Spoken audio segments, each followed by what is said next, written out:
Selamat pagi bagi kita semua, salam sejahtera bagi kita semua.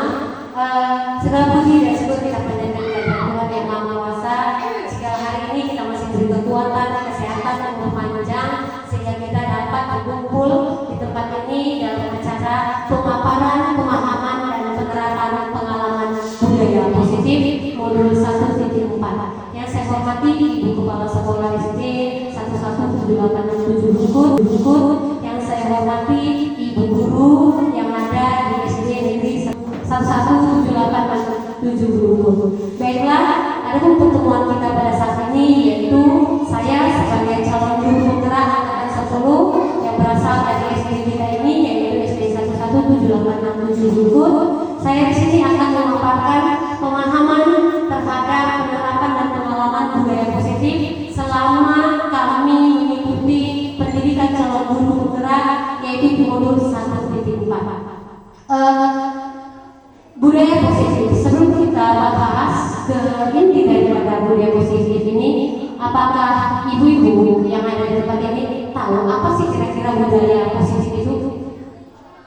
Budaya positif di mana? Budaya positif ini, konsep budaya positif ini memiliki di dalamnya itu punya yang namanya perubahan paradigma belajar. Kemudian ada disiplin positif, ada nilai-nilai kebajikan, ada kebutuhan dasar manusia, ada motivasi perilaku manusia, ada posisi kontrol guru, ada keinginan kelas dan segitiga restitusi.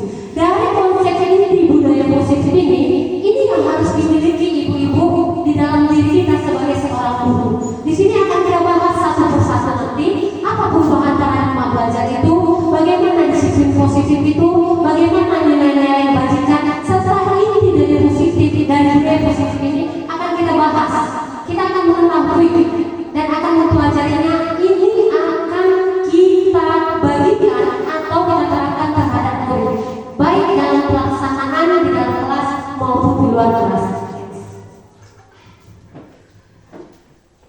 Ini yang akan kita pelajari. Yang pertama tadi, inti dari budaya positif itu adalah pembelajaran dengan paradigma baru.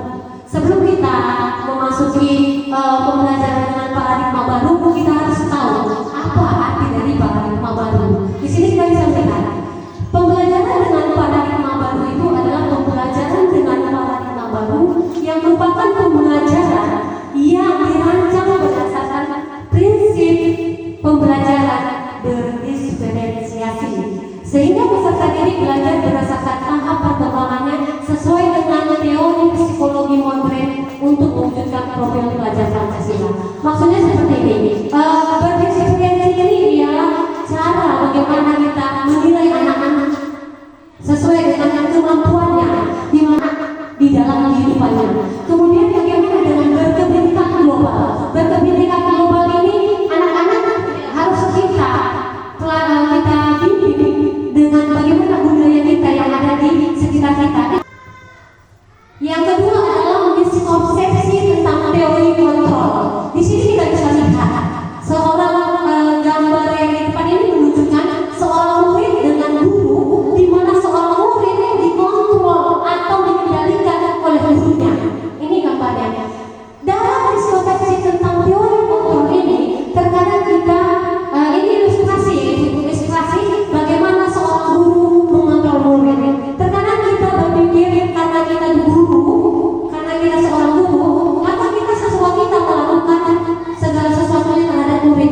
Kita suruh anak ini belajar sesuai dengan keinginan kita. Namun yang harus kita lakukan pada pembelajaran ini tidak. Kita tidak seperti itu lagi, Bapak Ibu. Kita tidak lagi membuat kita yang mengontrol anaknya harus belajar. Ini lakukan, ini kerjakan. 10 lembar harus kau kerjakan. Harus siap. Ibu nggak mau tahu. Tidak seperti itu lagi, Ibu. Di sini kita terkadang berpikir seperti itu, tapi tidak seperti itu lagi yang harus kita lakukan. Kita bukan lagi mengontrol guru, tetapi kita menuntut bagaimana mereka. Kemudian ilustrasi bahwa semua perbuatan positif, efektif dan bermanfaat. Dalam arti ketika kita memberi pembelajaran, kita pikirkan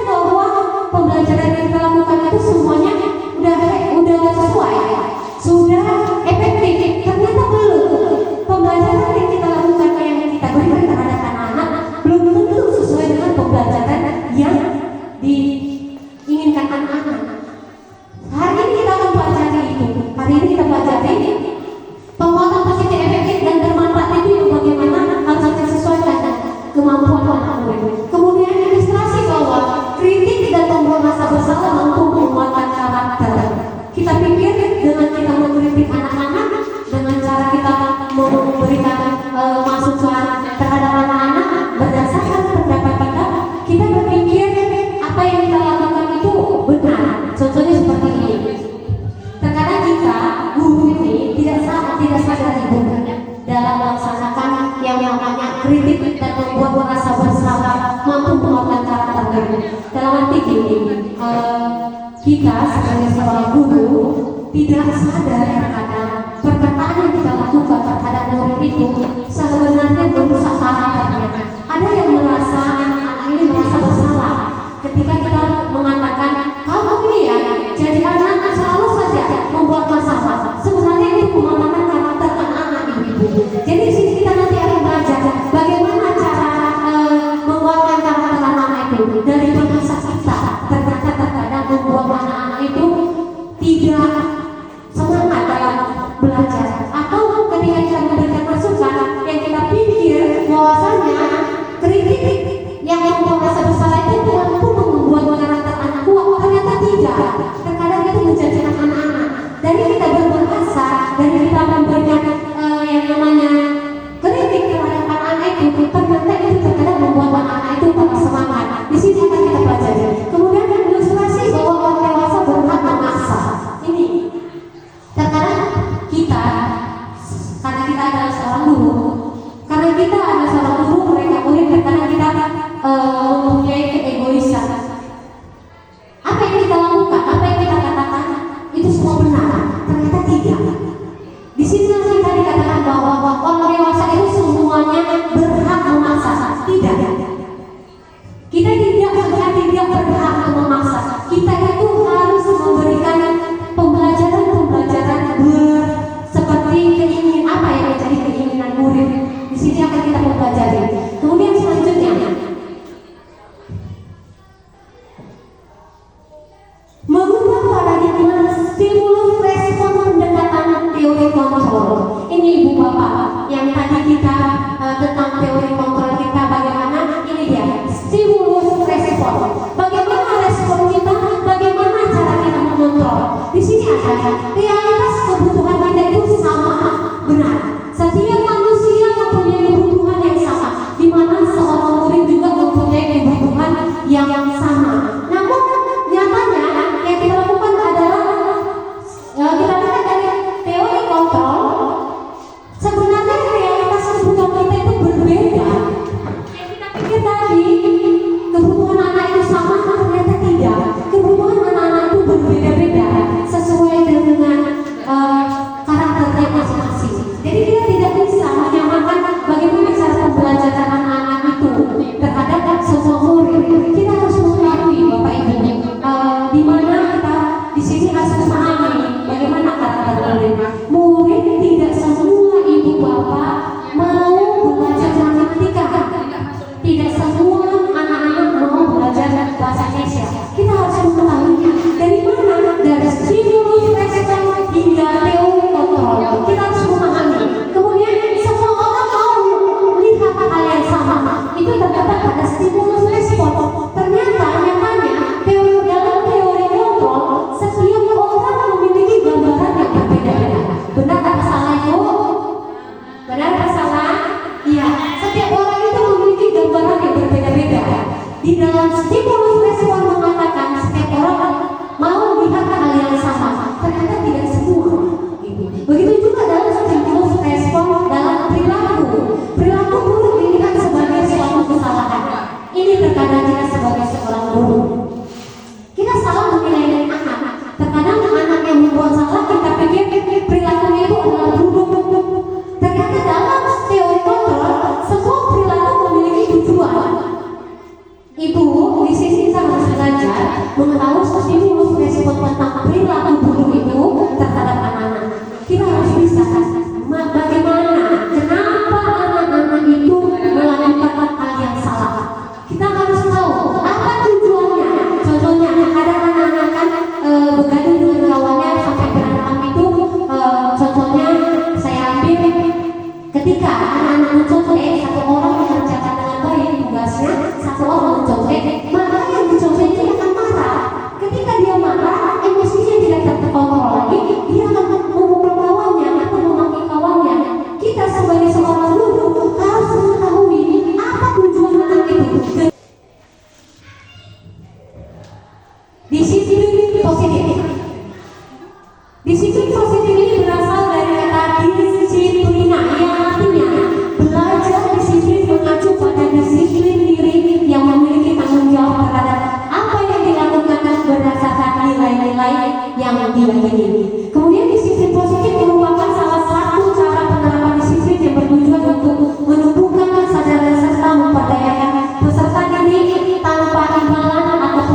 memiliki disiplin diri sehingga mereka berperilaku mengacu kepada nilai-nilai kebajikan universal dan memiliki motivasi yang prinsip dalam perubahan perilaku ke arah yang lebih baik. Di sini Bapak Ibu harus mengetahui arti dari disiplin.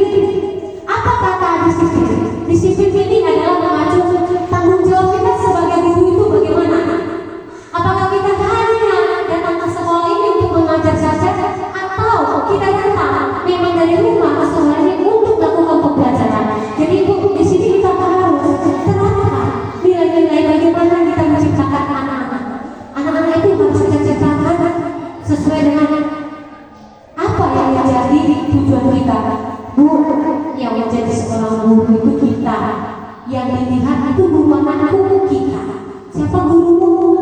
Si anu Bu, Mak, Pak. Itu gurumu. Jadi yang dinilai itu kita dari sendiri. Jadi kita tanamkan mulai dari hari ini disiplin diri dalam mengajar atau tanggung jawab kita terhadap apa yang dilakukan berdasarkan nilai keyakinan kita. Kita harus yakin dalam diri kita. Kita sebagai seorang guru mampu menciptakan anak-anak yang berkualitas, anak-anak yang betul-betul ibu-ibu menjadi anak-anak profil pelajar Pancasila. Yakinilah apa yang menjadi pekerjaan kita pada saat ini semuanya akan berjalan dengan baik jika kita lakukan dengan tanggung jawab. Jadi saya harap kedepannya kita di sini harus bisa menanamkan yang namanya disiplin di dalam diri kita dalam mengajar anak-anak. Kemudian ibu-ibu di dalam pembelajaran tidak ada lagi seorang guru membuat suatu ribet. Ini yang harus kita ingatkan. Ribet dalam arti apa? Anak-anak di dalam pembelajaran tidak boleh kita kasih sebuah iming-iming hadiah. Tidak ada lagi. Kita sebagai guru, jika kita menanamkan disiplin positif, salah satu cara penerapannya yaitu dengan menumbuhkan kesadaran serta memperdayakan peserta didik tanpa mengandalkan imbalan atau reward atau ancaman atau hukuman. Karena kita nggak sadar. Kau kalau mengerjakan PR, kau kalau mengerjakan tugas, ibu nggak kasih nilai sama. Benar kan ibu? Apakah itu terjadi atau sering kita lakukan? Terjadi. Sering kan ibu? Tanpa sadar kita. Benar ya, tanpa sadar kita. Tapi hari ini kita belajar tentang disiplin positif. Jangan pernah lagi Bapak Ibu menanamkan suatu pembelajaran berdasarkan reward dari keterampilan hidup atau life skill. Kebutuhan dasar manusia.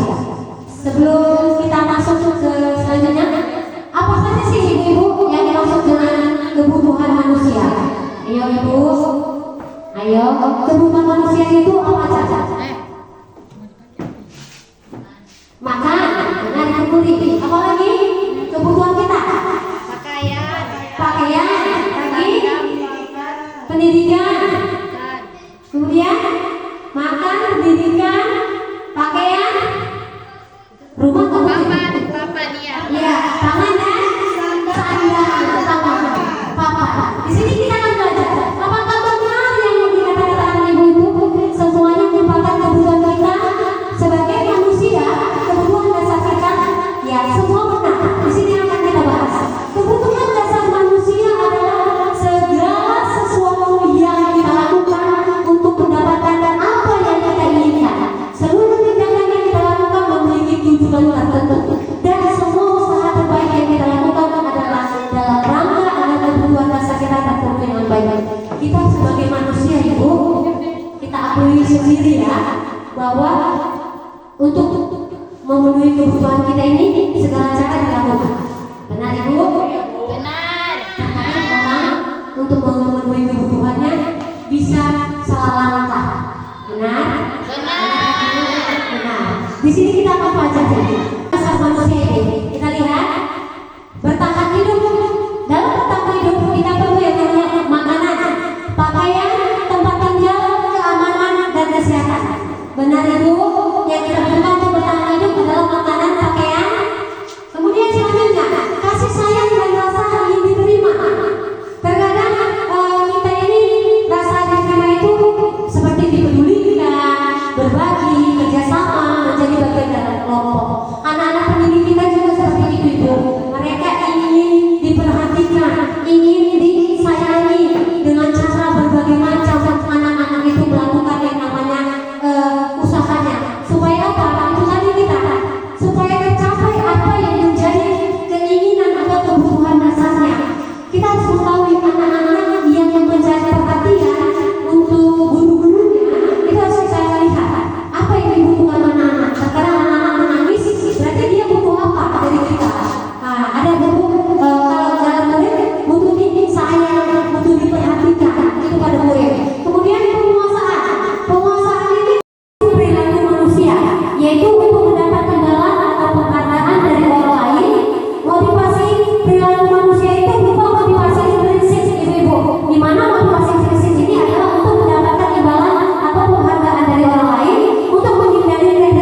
emosi tanpa sadar anak tersebut kita marahi.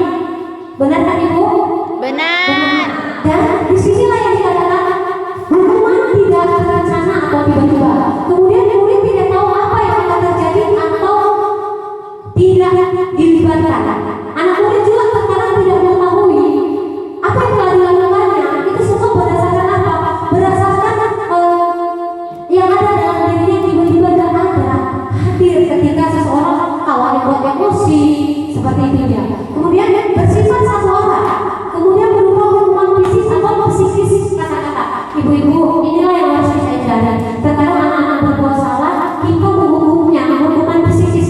Fisik ini bagaimana? Kita suruh dia lari lapangan, atau kita suruh dia menulis banyak di lembar buku. Itu merupakan hukuman fisik. Sedangkan hukuman psikis itu kata-kata. Terkadang kita katakan seperti ini. Kamu itu jadi anak ya, membuat masalah saja.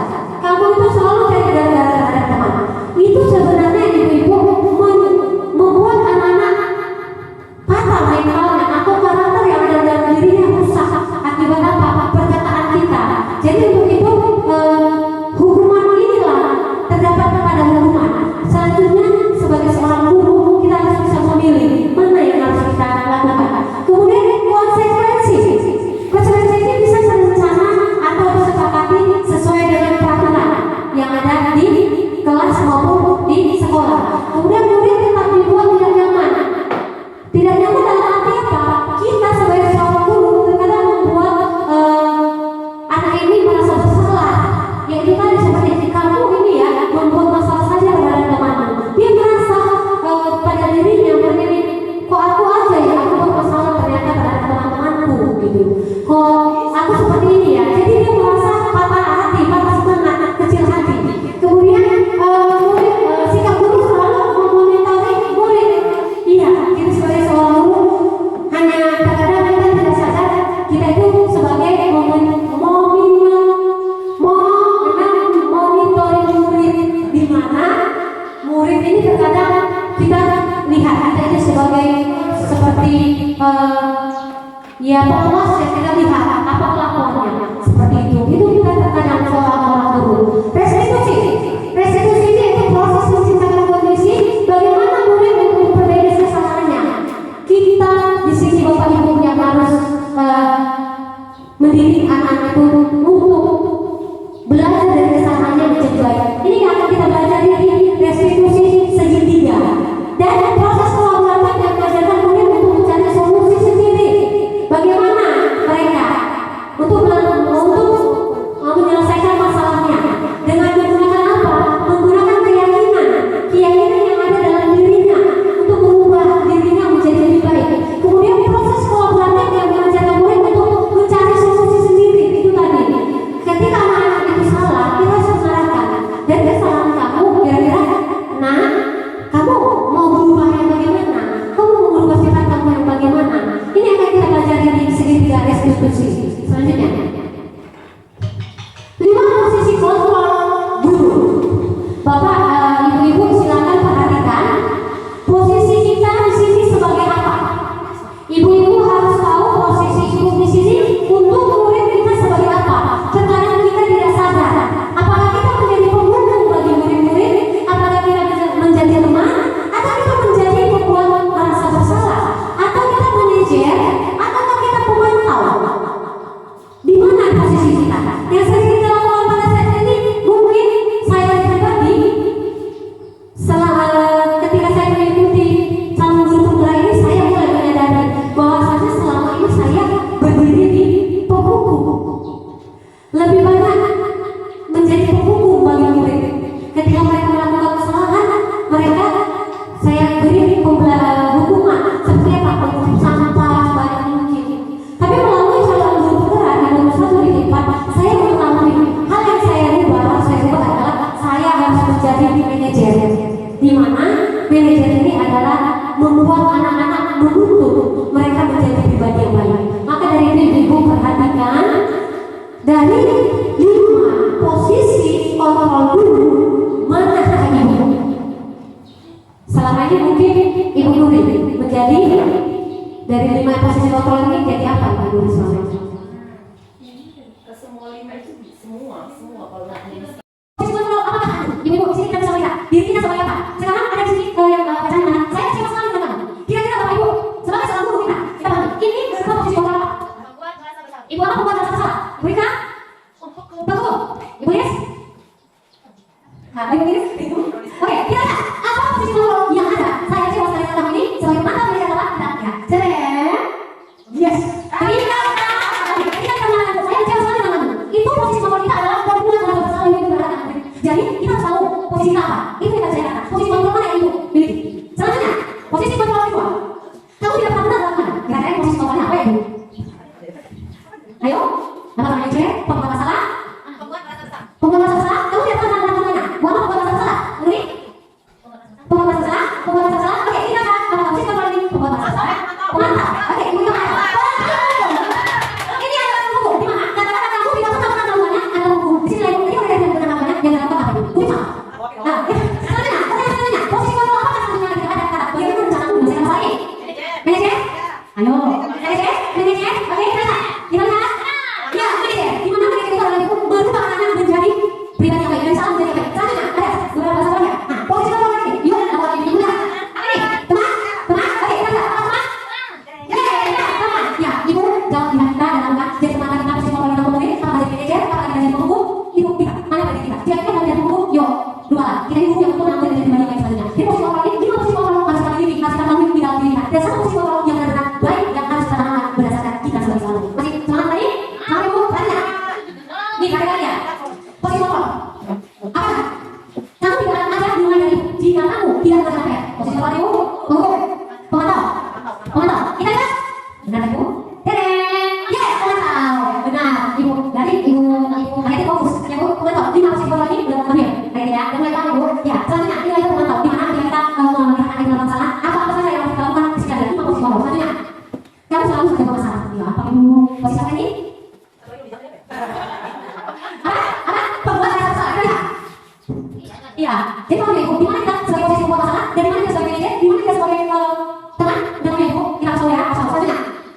Dalam semua itu kita harus menjadi yang kelas. Ibu mulai dari ini, ibu setiap kita harus menjadi yang kelas. Di mana yang kelas ini harus kita angkat di setiap anak. Yang saya tanyakan sama ibu. Mengapa saya yang kelas? Kenapa pula peraturan kelas yang harus kita buat di dalam kelas? Ayo. Kenapa saya yang kelas? Kok nggak peraturan kelas saja? Apakah Anda tahu? Ibu? Oke. Kenapa peraturan yang kelas? Tahu yang kelas ibu adalah peraturan yang kita buat di dalam kelas yang berlaku di dalam kelas yaitu adalah guru dan murid. Jika peraturan kelas, peraturan yang kita buat sekolah di mana peraturan itu harus disepakati dan dilakukan oleh setiap maka yang ada. Kita harus buat yang kelas guru dan apa? Untuk bagaimana cara belajar anak kita. Maka yang kelas itu harus dilakukan. Yang kelas ini dilakukan berdasarkan apa? Kesepakatan antara guru dan murid. Selanjutnya, pembukaan yang kelas ini itu bersifat abstrak dan artinya apa? Nyata. Harus benar-benar disepakati berdasarkan apa perhatian. Kita harus menggunakan namanya segitiga restitusi. Ibu, segitiga restitusi ini adalah suatu proses dialog yang dijalankan oleh guru agar dapat menghasilkan murid yang mandiri dan bertanggung jawab. Yang pertama adalah validasi tindakan yang salah. Bagaimana kita mengatasi validasinya? Cara kita untuk mengatasi kesalahan yang ada pada anak. Kemudian menanyakan keyakinan apa yang telah kita lakukan, sepakat apa peraturan bagaimana yang kita keyakinan kelas apa yang telah kita setujui di dalam kelas dalam masalah yang dia buat tadi. Kemudian menstabilkan identitas. Bagaimana supaya masalah itu tadi bisa diselesaikan dengan baik. Ini yang namanya segitiga restitusi. Kita melakukan yang namanya tanggung jawab antar anak. Ketika mereka melakukan kesalahan, kita panggil anak-anak tersebut, kita selesaikan permasalahan tersebut dengan menggunakan segitiga restitusi. Dengan cara apa? Berdialog bersama dengan anak-anak. Dan saya tanya, kenapa dia bisa melakukan itu? Apa tujuannya? Kemudian mengapa? Hal apa yang telah dilakukannya? Apakah merusak atau bagaimana itu? Selanjutnya, dalam segitiga restitusi ini, ibu, berdasarkan stabilitas ini dia. Tadi ada tiga ya bu dalam segitiga restitusi. Yang pertama adalah pembahasan menstabilkan identitas. Menstabilkan identitas ini yaitu berdasarkan prinsip bahwa kesalahan adalah bagian dari proses pembelajaran. Benarnya ibu, namanya dalam proses pembelajaran adalah kesalahan dan benarnya. Beragam murid kita.